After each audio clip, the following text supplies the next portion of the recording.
And we have a couple of people here on Zoom. Y'all know the book we're talking from, Family Wealth by James Hughes Jr. Don't forget to put your city and state in the chat so we can recognize you. Put your city and state in the chat so we can recognize you today. Want to say hello to everybody. Today's conversation will be 30 minutes.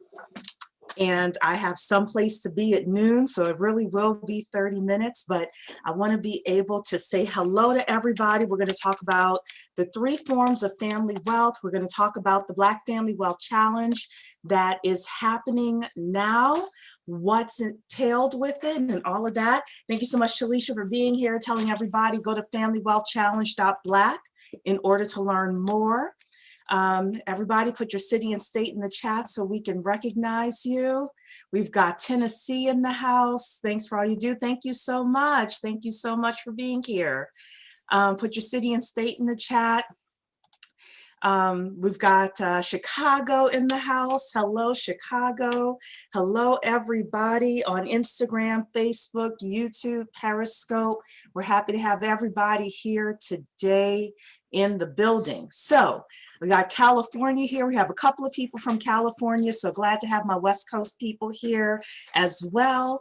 Conversation again is about Family Wealth by James Hughes Jr. Showing it here to everybody, Family Wealth by James Hughes Jr. Got Charlotte, got Miami in the house. So happy to have everyone here today. So let's talk about the 3 forms of family wealth. And I'm going to read 2 passages of the book. We've got Newark, New Jersey. Congratulations to New Jersey. I understand you guys have made cannabis legal. So we've got St. Lucia. Welcome. Welcome from St. Lucia. Welcome to everybody who is here today. All righty then.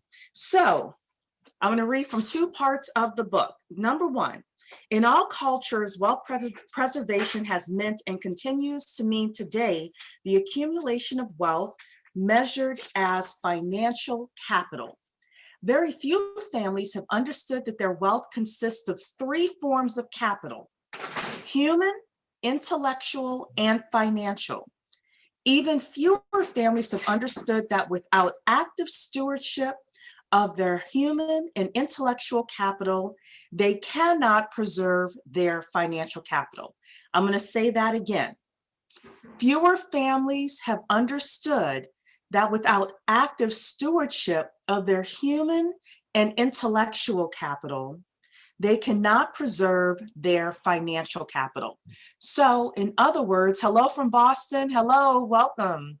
In other words, if we are not on top of our family from a human point of view and from an intellectual property point of view, the finances will not be there from generation to generation. Yesterday, we talked about the fact that the wealthy think in terms of 100 to 150 year increments.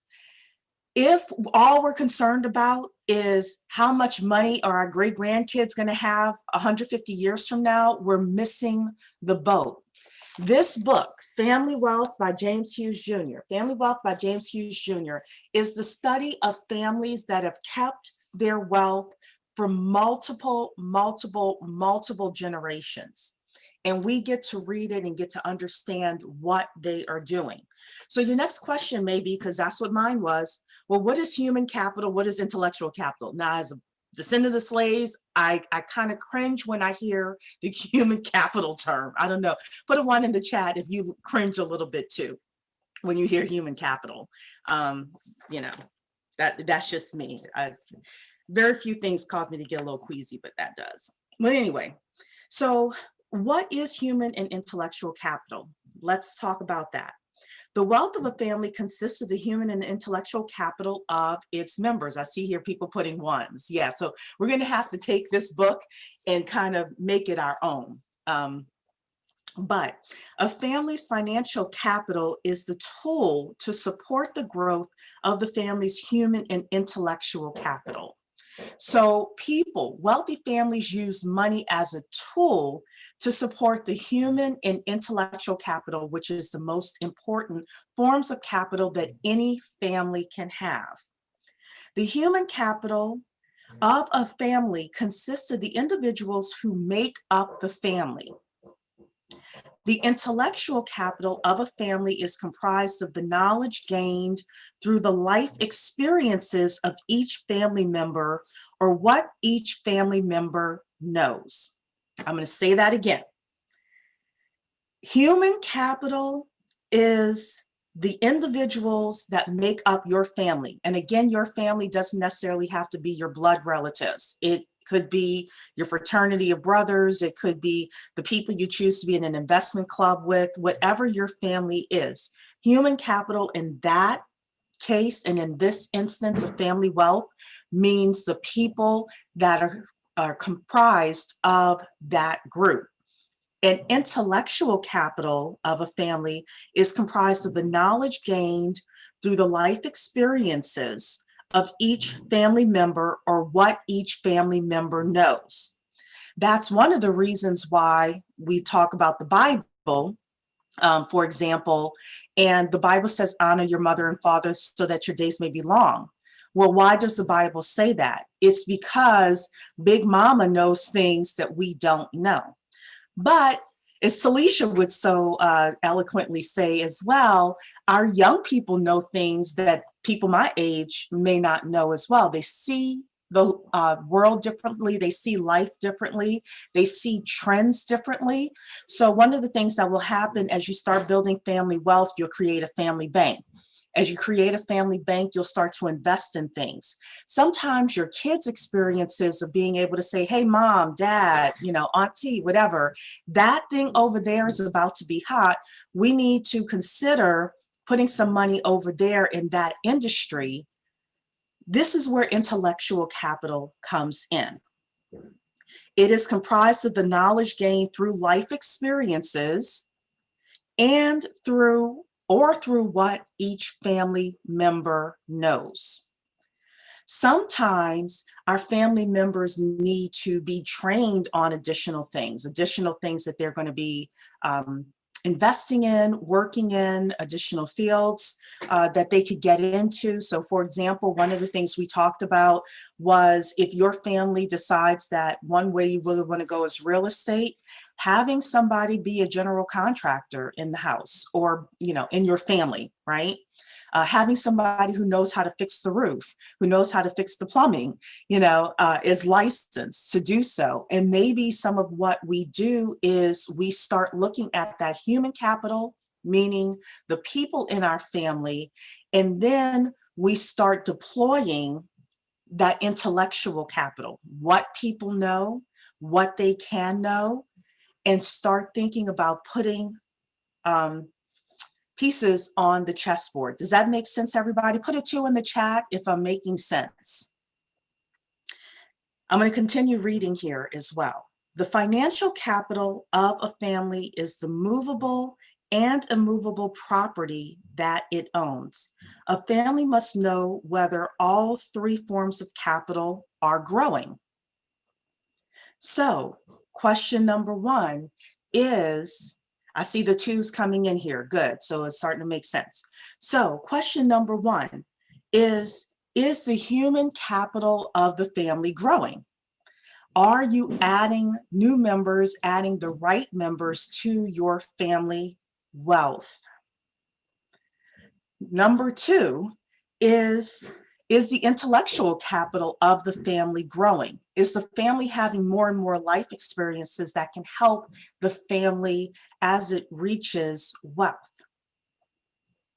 Are we setting up our families to actually learn things that can help it reach higher and higher levels of wealth? And please share the stream. Sorry. If you like it and you are in Instagram or Facebook or YouTube, please share the screen, please stream, please like, please subscribe to our channels as well, because we're doing the Family Wealth Challenge, FamilyWealthChallenge.black, FamilyWealthChallenge.black if you want to check it out and you want to be a part of it.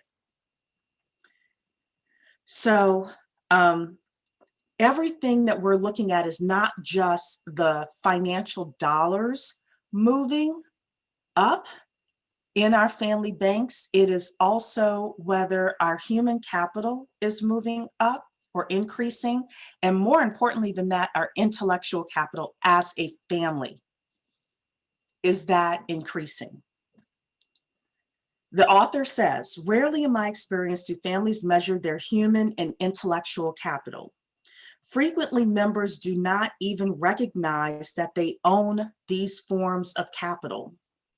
Using my metaphor that families are a business, can you imagine any enterprise being successful if it didn't track 2 of its 3 forms of capital? The managers of any business would tell you, who could not tell its shareholders whether their capital was growing, or even worse, managers who didn't know what the business owned would be summarily dismissed. The failure to acknowledge and measure the human and intellectual capitals of a family is the principal cause for the failure of a family to preserve its wealth. The positive acknowledgement by the family that it has 3 forms of capital and the accurate measurement of all 3 gives the family and its shareholders a proper accounting of the state of its business. Ooh, this book is deep. And this is in the very beginning too. So we are within the Family Wealth Challenge. We are going to be doing book club, and we're going to go through like all the chapters and within the book. It's going to be in depth. That's going to be February 2021. So if you want to be a part of that and really do a deep dive of the book, it is Family Wealth, James Hughes Jr., Family Wealth, James Hughes Jr. You can get the book on Amazon, start reading it over the holiday season. You can also join the Family Wealth Challenge, FamilyWealthChallenge.Black. We are having various experts come in to talk with us about starting family banks and building family wealth within our families. So Talisha is saying here, human capital equals contributors to the organization or your family. That is absolutely correct. So it's the contributors to the business, and it's also the intellectual property or intellectual capital that we have. What do those individuals know that can progress the financials forward? Another thing that they just said in here is, this is not one thing where you can just come in and say, oh, we're going to have one meeting and then we're ready to go. No. He is saying that our families need to be considered businesses and we need to take it seriously. I worked many years ago for a company that went from $50 million to $200 million while I was there. I was there for 5 years, the last W-2 job that I had. And what they did every single month, I actually was responsible for this. I had to put together something called indicators for the company. And they had quite a few. They were a government contracting company, but they did state and local governments. They didn't do federal governments. And I had to assemble information from several different sources and put it into one page per contract that they had. And they looked at those indicator lines, and the CEO, the COO, the CFO, the VP of finance, I was able to get into the meetings as well several times just because I had put the numbers together. It was the greatest education that I had to see how they looked at the indicators. They looked at the staff that they had. They looked at because of the type of company that they had, they supplied mental health professionals to prisons and jails throughout the country. They looked at the average salary per contract, and they had several different contracts, like several contracts, right? They looked at all of these indicators and they made strategic decisions about future business that they were going after. If they were going to rebid something, how much were they going to rebid it for? All sorts of stuff. And the company grew from 50 million to 200 million. And it was a collective group of people that sat around a table and looked at these indicators and said, okay, Based on what we're seeing here, number one, they looked at the trend because I had to do 13-month trend lines for them. And then second, they looked at contract to contract. Okay, we're doing better with contract A than contract B, but we still want to keep contract B for this specific purpose. And sometimes that's fine too. So how do we relate that to our families? How do we relate that to our families? Some of it is, okay, some of our families may not be as financially literate as others. Is there a way for us to figure out how to get our families to the same level? We interviewed, for any of you who are not a part of the 10K project, we interviewed a Black family that started out putting in $25 per family member per month. Now they have 7 figures in cash and assets. If you're a part of the Family Wealth Challenge, you can get access to that recording. They went for 90 minutes. They told us how they got started, how they grew, the bumps in the road that they had, you know, all sorts of stuff. So join FamilyWealthChallenge.Black in order to be a part of the Family Wealth Challenge and get access to that recording. But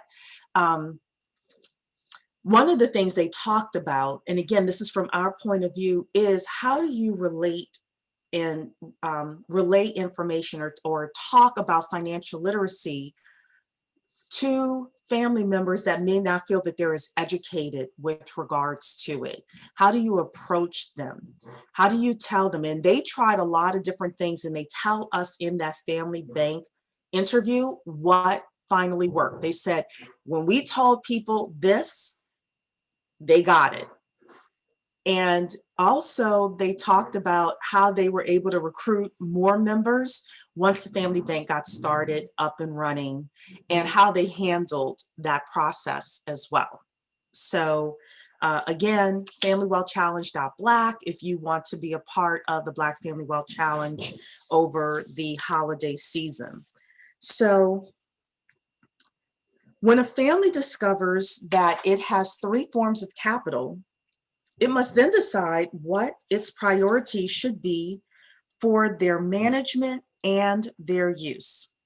Families who understand that the growth of their human capital is the first priority of their long-term wealth business have their priorities right. I'm going to repeat that sentence. Families who understand that the growth of their human capital is the first priority of their long-term wealth business have their priorities right. So it's not enough to say, hey, we're just going to be billionaires here, right? You got to start with the people. That is your first priority for success. The physical and emotional well-being of the individual members of the family must be paramount.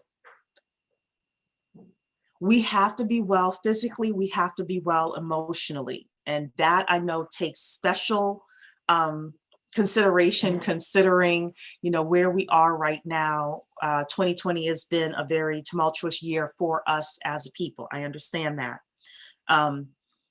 So number one is making sure that the members of the family are physically and emotionally well. A successful determination that these individual assets of the family are thriving means that the most important of the family's form of capital is growing. So we've talked for now about 20 minutes with regards to this. There's so much more. I'm going to show it up here again. Family Wealth, James Hughes Jr., Family Wealth, James Hughes Jr. That is what we are reading and understanding with regards to family wealth, building family wealth.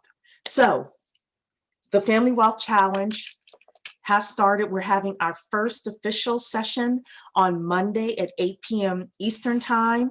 It will not be on Instagram. It won't be on Facebook. It won't be on YouTube. It'll only be on Zoom. You got to be a part of the Family Wealth Challenge. You can come to FamilyWealthChallenge.Black and see what we are doing, see if you want to be a part of it. Our goal is to have as many Black families come together, and a family could be just you. It could be you plus one other person. a spouse, a sister, a mother, father, whomever. It could be your extended family, whatever you consider a family. It could be a family of friends. But we want to work together to have as many family banks as possible by the end of 2020. That is the goal of the Family Wealth Challenge. And within that, and within the challenge, we have 7 sessions that we're doing. So the first session is an in-depth overview of the Family Bank Challenge and how we are actually putting this together. It's members only. You get to be a part of it, come on Zoom. We're going to have an in-depth discussion with regards to how the 7 weeks are going to flow, some of the things that people want to think about, the sample invitation that you want to send to family members, the sample agenda for the first meeting that we're going to have with our families, etc. Session number 2 is all with regards to how to create a 100-year family wealth plan. We have a gentleman named Calvin Williams coming in to talk about that. Session number 3, we have 2 special guests coming. The first is a family therapist named Esther Boykin. Some of us have sensitive family members that we have to talk to, whether it's our elderly, and some of our elderly owns acres in South Carolina, North Carolina, Georgia, and you may be living in Ohio or California somewhere. How do you have those sensitive conversations? Some of you may have siblings where you have to have a sensitive conversation. Some of you may have a cousin that have lived with you since they were, 2 years old, and they're considered a sibling. How do you have those sensitive conversations with family? So we thought it was very important before Thanksgiving to have a family therapist come in and talk about that. The second part of session 3 is an estate planning discussion. We have an estate planning consultant coming in to talk with us about some of the things you want to think about with regards to estate planning. Okay, the next session after Thanksgiving is going to be how do you set up your family bank and how do you govern it? Govern just means how is it going to run? Following session is in December. It's all about taxes and tax savings and legal tax deductions. We have 2 accountants coming on to talk about that. Some of you, if you're high income earners, this may save you money in taxes. Session number 6 is all about reading your financial statements. As a family bank, you need to know how to set up and read your financial statements. We have a woman named Florice Gregory coming on. She's an accountant coming to talk about that. And then session number 7 is once you start your family bank, you start putting money in, you will need to know how to operate it and also how to invest the family assets. So we have a couple of people coming in, Maureen Murat and Tamara Tolbert Bush, coming in to talk about different types of alternative investments that you may want to consider for your family bank. You're also going to get all sorts of additional bonuses being a part of the Family Wealth Challenge. So check it out at familywealthchallenge.black, familywealthchallenge.black. We also, I'll be very honest with you, we have an ulterior motive. And that is, our company, the 10K Project, has applied with the SEC and with FINRA to do something called equity crowdfunding. Fancy term, simple meaning. It means a lot of people putting money in together to invest in a business in exchange for partial equity or partial ownership or shares in that business. It's called equity crowdfunding. It is government regulated. We've gotten our check mark already from the SEC, and we are in the process of filing with FINRA. We had to get fingerprints done, the co-founders and I of this organization. We have to get FBI checks. One of the other co-founders and I have to go and do an interview with the government in order for us to get this done. But once it is done, if and when it is approved, because I have to say that for legal purposes, The whole idea of the 10K project is if 10,000 people come together, put $100 each into a business, that's $1 million. We as the community can start funding our own businesses, profiting from our own innovation, creating jobs in the community, and building Black wealth. And that is our ulterior motive. We are using this challenge as a way to organize you and us so that if and when we are approved, we have, you know, the people together to say, hey, you know what? Businesses, Black people who want to invest in those businesses, let's come together and let's start funding our own businesses. Our platform will only focus on funding Black owned businesses. Again, for legal purposes, I have to say, if we are approved, that is our ulterior motive of doing the Family Wealth Challenge. But no matter what, you're going to gain something from the Family Wealth Challenge, even if you just come in and hear the master classes or listen to the replays. So it's FamilyWealthChallenge.Black, FamilyWealthChallenge.Black, FamilyWealthChallenge.Black. We have so much more information. You go into the FamilyWealthChallenge.Black, you sign up, and you can either hear the replay of a previous session that we did on Monday, where you can hear all about the Family Wealth Challenge, see our co-founders, or you're automatically going to be on our email list. And as we go live to talk about it, you're able to come in and, oh, people are saying they don't have any sound anymore. Ugh, I'm sorry, Instagram. I'm about to get off anyway. So sorry, everybody on Instagram. I know y'all can't hear me. Alrighty then. Thank you so much, everybody. I hope you have a happy Friday. Take care. Bye-bye.